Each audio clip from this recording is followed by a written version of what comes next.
Good morning from New York City. On the day this is released, Monday, April 3rd, I will be in surgery for my wrist and a long, complex recovery.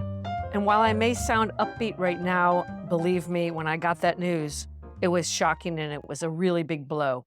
It throws a wrench into a lot of my plans, including writing and travel, for a much longer period of time than I anticipated. Anyway, I simply had to allow myself to crawl in bed. And yes, I felt sorry for myself. I had good reason to be bummed out and shocked and upset. And then as it happens, I was scrolling social media and I saw this question that stopped me in my tracks. Here it is. What does it feel like to hear yourself saying that right now? Let me say that again. What does it feel like to hear yourself saying that right now? And since I'm a person that really dislikes complaining and whining, it was cause for pause. But that's not what this story is about. What popped into my mind is something I used to say to people when I was an executive recruiter. I dealt with lots of people who had been downsized, fired, who had to leave their job for a spouse or an aging parent.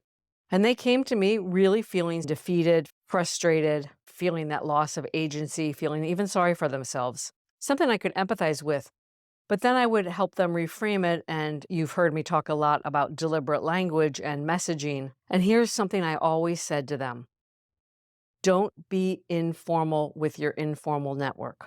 Let me say that again. Don't be informal with your informal network. What happens when we have a blow is that we tend to complain to those we feel most comfortable with.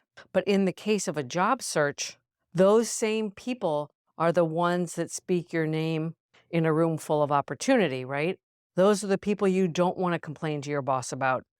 You don't want to diss the company. You don't want to cry in your spilled milk and be Debbie Downer. You need to catch yourself because those are the very people that are going to want to support your job search.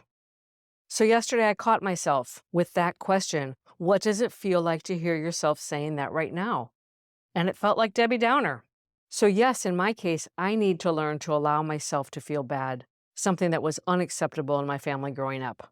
My father had very low tolerance for complaining and feeling sorry for ourselves and being anything less than positive. So I had to learn how to allow myself to have a bad day and for that to be all right. What does it feel like to hear yourself saying that right now? Put things into perspective for me. So I'd say that's simply an invitation to try to catch yourself. Or rather to be selective about what you say and who you say it to, especially when it's job related. That's all for now. Until next time, from my heart to yours.